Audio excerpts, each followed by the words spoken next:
Ang babaeng CEO ay nagtanggal ng empleyadong naglalaro habang nagtatrabaho, ngunit agad nagkagulo ang kumpanya nang magkaproblema ang lahat ng server. Ay biglang nag-crash lahat at ang taong responsable sa paggawa nito. Ang empleyadong pinalayas kanina ay walang mahanap na sinuman sa buong kumpanya na kayang.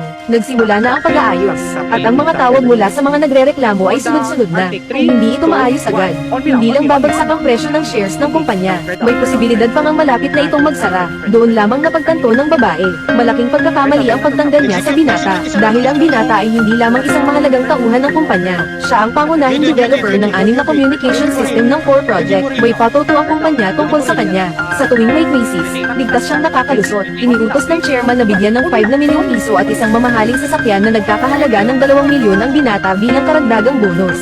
Pati na ang 10% na shares sa kumpanya. Mayroong mahalagang lakad ang chairman kaya siya alis. Pinauwi niya ang anak ng babae mula sa ibang bansa para tumulong sa kumpanyang pangutang. Ang bagong presidente, na wala namang alam sa mga proyekto ng kumpanya, sa kanyang pag-upo pa lang ay magsasagawa na ng malawakang pagbabago. Pagdating niya sa kumpanya, nakita niyang naglalaro ng video game ang isang binata habang oras ng trabaho. Aba, nakaaway sa babaeng presidente. Hawak ang baso ng tubig.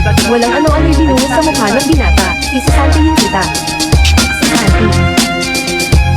Ako. Bilang pinuno ng teknikal na departamento, oras ng trabaho ay naglalaro imbis na magtrabaho. Dapat ba kitang tanggalin sa trabaho? Ginoon din, nag-overtime po ako ng Balik. To. Balik. To. Balik. Inilag. Gagi.